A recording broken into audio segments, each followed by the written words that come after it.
What's going on, guys? Welcome back to another episode. So we're in the snake room again, and we're going to be completing the female Mangshan enclosure, making it completely bioactive with plants, because now we got the grow lights in, as well as getting the male's cage pretty much done. So let's go ahead and hop into it.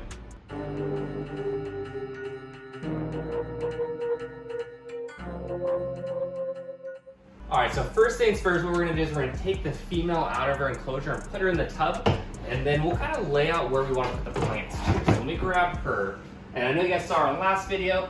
Obviously she's doing great. She's loving this new log. She's pretty much hangs out here every day now, pretty much all day as well. So let's go ahead and grab her out, and like I mentioned before, she has really mellowed out to where now she's not too bad to handle really at all. She hardly strikes anymore, but so it was just a good sign, because the bigger she gets, the more mellow she gets. So let's go ahead and put her in the trash can, the snake holder, and then I'll show you the plants too, because she's pretty excited to see these plants go in her cage and how she interacts with them. So I grabbed a couple just to show you guys.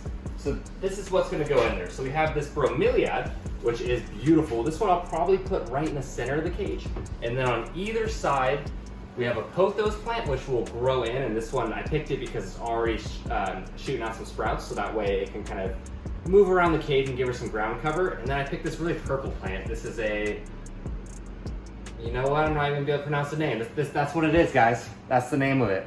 But it's a really purple, like iridescent plant, so I figured it'd look really cool in there. So before I go wash them off and get all their substrate off, let's go ahead and figure out where we want to put these in the cage and kind of get a glimpse of what they're gonna look like. So like I said, this bromeliad, I want to put here, and keep in mind it's going to sink down about an inch or so, actually more than that. So that one will go there, and then I think this purple one, since it's going to get a little bit more light, and I believe it needs more light, yeah, so this one would do good on this side, closer to that LED, so I think it's going to go back there like that. And then the pothos is gonna go back over here in the corner. Okay, so I think that's how I wanna have it laid out. So now what I'm gonna go do is I'm gonna go rinse them. And like I said, these are just in the pots now. Once they're in the ground, they're gonna sink a lot. So it won't look as bombarded with plants here. So let's go clean them and then we'll get them placed. All right, so I got all the plants washed. You can see them right here. I also made some more dirt for the male's enclosure. I gotta add some sphagnum moss to it because I haven't done that yet, but let's get the plants in. And I did get more dirt just so I could build up the area, because when I did this one, I could definitely tell that a lot of the dirt's been compacted down, even with that drainage there. So let's move this side, and we'll get the pothos back there. And like I said, I did clean off all these plants, so now they as well as I could without disturbing them too bad and messing up their roots, but they'll be good here. I mean, that already looks so cool, guys. And what this pothos will do is it's going to grow throughout the enclosure, and also every little notch of it has a root as well. So when this grows, this root is basically going to attach to the log, and then it'll just grow, intertwine, and hold on to the log. So it's going to be really cool. I can't wait to see this enclosure grow out. And this will get a little taller. They get about 1 to 2 feet. So probably, honestly, I'll probably keep pruning it right when it gets to about 6 inches from the top, and I'll just keep it that height. Okay, so we got that.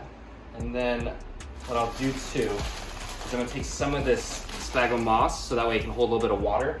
And just in the beginning, I'm gonna put some moss around the plant. That way when I water it down, the moss will hold water, and that way when the plant's looking to drink, it can pull from not only the soil and when I spray it, but also some of this moss.